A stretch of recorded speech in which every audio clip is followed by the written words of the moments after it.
And now, words of wisdom with Adam Carriker. Knowledge is knowing a tomato is a fruit. Wisdom is not putting it in a fruit salad.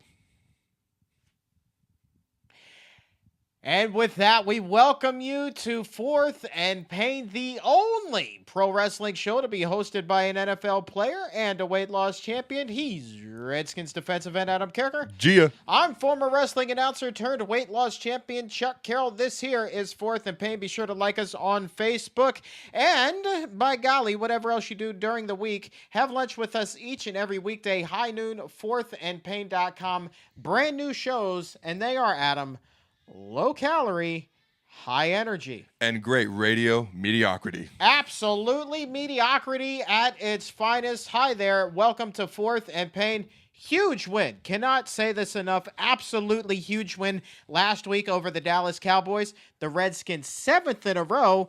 Lo and behold, they're in the postseason and hosting the Seattle Seahawks. Honestly, how can you get much bigger? You beat your biggest opponent, your most hated rival, the Dallas Cowboys. You do it on Sunday Night Football for the whole world to see. You win the NFC Championship, and you're going to the playoffs.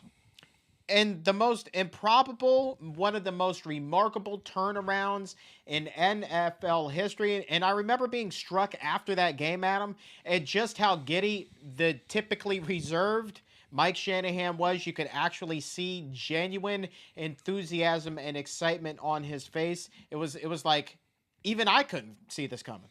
I mean, you win 7 in a row after being 3-6. A rough bye week. The whole national media was ripping his comments apart, taking him out of context. I mean, how could you not be happy? And the funny thing is, we would have run, had we lost, we'd have won 6 in a row, lost that game. It kind of would have been for naught. It would have been a great run, but winning that game, I mean, it's just the epitome of the height of success and getting into the playoffs and winning the first division title since '99, first time in the playoffs since '07. And this is a season that will be talked about for years in the annals of Redskins history. But let's focus in right now on the Seattle Seahawks. Another rookie quarterback, Russell Wilson, what he's done for the Seahawks this season, remarkable. Not saying it's on the level of what Robert has been able to do here in D.C., but he and the red-hot Seattle Seahawks coming to D.C., Russell Wilson surpassed Peyton Manning for the single-season touchdown pass record by a rookie quarterback. You cannot discount this guy. Well, and actually, we're going to get into that later in the show. We're going to discuss who should be the Rookie of the Year. We're actually going to talk about it with Mr. Goldberg, get his thoughts and opinions. But the fact is, this Seattle team, they're a good team. They are one of the top 2 defenses in the NFL, along with the 49ers. And then that offense, I mean, they've been beating people. They've been putting up 58 points, 50 points. But to me, that's kind of a spoof, and we'll get into that in a little bit too. But let's talk about what the Washington Redskins are going to need to do to advance to the second round. This is a difficult Seattle Seahawks team. Obviously, everybody knows undefeated at home, the 12th man, big-time advantage, 8-0 in the Emerald Isle or the Emerald City this year. But they're only 3-5 on the road. Yet, Adam, the Redskins find themselves as 2.5-point underdogs despite the fact that they've won 7 in a row. Here comes Seattle because they've won some games in recent weeks by large margins. They're the favorites this Sunday. Well, here comes that spoof to me. I mean, other than the Niners, they haven't faced the toughest competition, and this is not a home game. This is in our house. This is on our field. This is in our place. This is a FedEx Field. Let me give you the keys to this game, and the first key I'm going to give you to winning this game is home field advantage. It is to you, the fans, because this team is 3-5 away from their house. They're not that good. They struggle, and this Redskins team has been rolling, especially at home. And if you fans make it difficult for that rookie quarterback, Mr. Russell Wilson, it's going to give the Redskins a huge advantage. What about Alfred Morris? Where does he factor in on your keys? My 2 keys for the offense this week. Number 1, you got to run the football. Alfred rushing for 200 yards last week, setting the single-season rushing record for the Washington Redskins. That's huge. To me, winning football games and losing football games starts with running the football and stopping the run on defense. And if we can run the football like we did last week, it takes all the pressure off of Robert, and it'll keep that pressure. That Seahawks defensive line is pretty good. It'll slow down that pass rush and give him more time to find open receivers. And Alfred Morris, again, matter of fact, we're going to be speaking with him a little bit later on in the program. He You're is going to the want champ. to stick around, the four-time champ. This guy goes for 200 yards. Seattle, obviously, they will be going ahead and keying in on this guy. But here's the other thing about, I want to go back to Russell Wilson real quick because I'm looking over these stat lines, and I'm looking at the parallels between what he does and what RG3 does. You can't discount this guy's legs. He rushed the ball 94 times for 489 yards. 5.2 yards per rush this guy has, plus 4 touchdowns. That's second on the Seahawks roster in rushing touchdowns. Well, he's very athletic, very good athlete. He can run the ball very well. They run that zone read option much like we do, and I think it's going to be an advantage for us because we've been seeing that at least every day in training camp while I was there. I got sick of seeing it from Robert Griffin. It actually leads me. It doesn't really lead me into my second key, but I'm going to get into my second key. Not a very good segue. But the second key is this: keep Robert upright. Kirk is an ample backup, can come in and play well, but to me, Robert Griffin is the guy. He's the catalyst. He's the guy that leads this offense. And the O-line's been playing well. They've been keeping him upright. Just keep doing that. Keep him healthy. To me, the defensive keys, number one, like I said earlier, winning and losing football games starts with running the football and stopping the run. They stopped the run pretty good last week. I think they need to continue to do that, and they've actually been doing it all year. You can say what you want to say, but they've stopped the run all year. And then to me, the last key and the biggest one on defense is to do what they did to Romo. Force turnovers. They forced him to throw 3 interceptions. Turnovers basically are like a free possession. You get the ball instead of your opponents having the ball. And it's another time you get an opportunity to score where your opponents don't get them. Force more turnovers, just like they've been doing. Turnovers in this game, absolutely critical. The Washington Redskins had 2 early turnovers against the Cowboys last week. The early picks by Richard Crawford and Josh Wilson weren't able to capitalize and turn those into points, but you better believe late in the game that Rob Jackson interception sealed the victory for Washington. Oh, it absolutely did. And even though you don't turn into points, it's a huge momentum booster for your team. Absolutely. Need more of that in order to beat the Seattle Seahawks this week. Let's push pause on that, though. Why don't we dial up your lovely wife? It's her time to shine here on Fourth and Pain. I want to turn our attention to something a little bit different. Still involves Robert Griffin III, but I also want to talk about Andrew Luck. I want to talk about Peyton Manning, as it is the Peyton Pulse. And now we're going to bring on my lovely wife. It's that time of the week again to do the Peyton Pulse. And what we're going to do this week is we are going to act as if we were the Indianapolis Colts with the first pick in the draft, knowing what we know now. What would we do? Would we have kept Peyton Manning? Would we have released him and taken Andrew Luck as they did?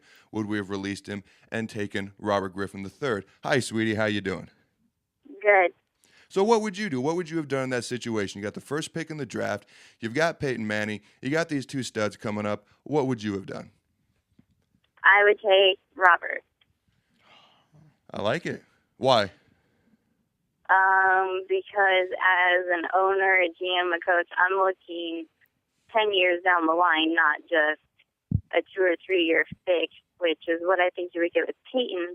And I would take Robert over Andrew Luck because Robert is very marketable. I believe his jersey sales are number 1. So that not only sells Robert, but that also sells your team, and you're going to get a lot more fans cheering for the Redskins.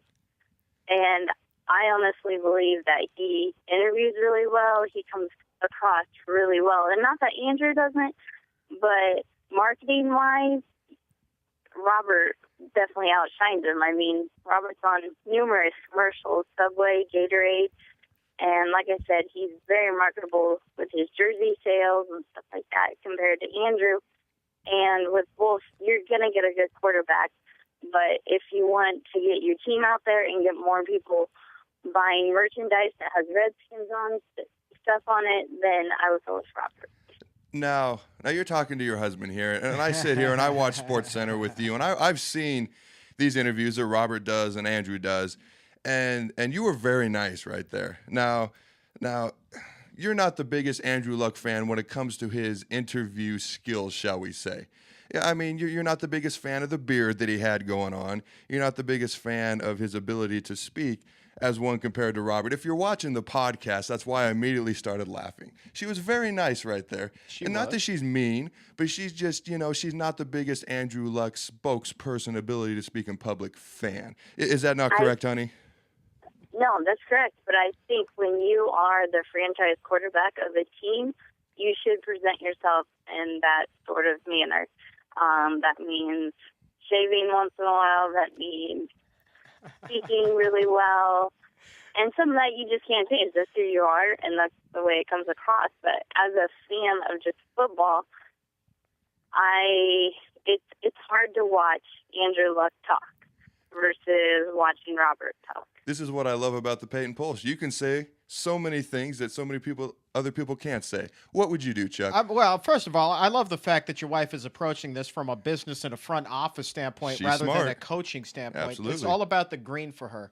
And from that standpoint, obviously, Angie, Robert Griffin III is the more marketable quarterback. I got to agree, though, from a coaching standpoint, I agree with you 100%. Peyton Manning, short-term solution, definitely not the way to go. You've got two young studs coming out of the draft in Andrew Luck, Robert Griffin III, two guys that will be around. You can mold your franchise around for the next decade. You get 10 years versus 2 with Peyton. And so with that said, I think everything worked out as it should. If I were the Indianapolis Colts and I had that first pick, Boo. knowing what I know now, Boo. I would still go Why? with Andrew Luck. Why? We're running Here's out of time. Give me some good reasons here. Because the Indianapolis Colts made it to the playoffs. You could argue So the did third. we. You could argue. So did we. So did You- the Washington Redskins. But you you. could argue that coming into this season, the Indianapolis Colts had far fewer pieces in place to rebuild a seriously struggling franchise, and couple that with the adversity of Coach Chuck Pagano, what he's been going through up there. What Andrew Luck has been able to do for that franchise is absolutely remarkable. I will also say this. I do not think Luck would have the same success in Washington that Robert had. Therefore, I think that the two guys, Because Robert's better. both very good quarterbacks, but both exactly where they need to be, the Colts made the right decision. Well, I mean, the Colts made a good decision. I'm not going to say they made the right decision. You didn't leave me much time to speak. Basically, I'm going to say this. You got to go with your future, so you're going to go with one of the two young studs. And then, to me, you got to go with the guy with the higher ceiling, and that's Robert Griffin III. He can run. He can pass. Andrew Luck is a good athlete, is a good quarterback, bright future. Robert Griffin is just a little bit better, in my opinion. All right. Well, we'll debate this some more maybe next week on the Peyton Pulse. Angie Carriker, thanks so much for joining us. You're welcome. All right. This is Fourth and Paint. Don't go anywhere. We'll be right back. I feel like I need to go shave now.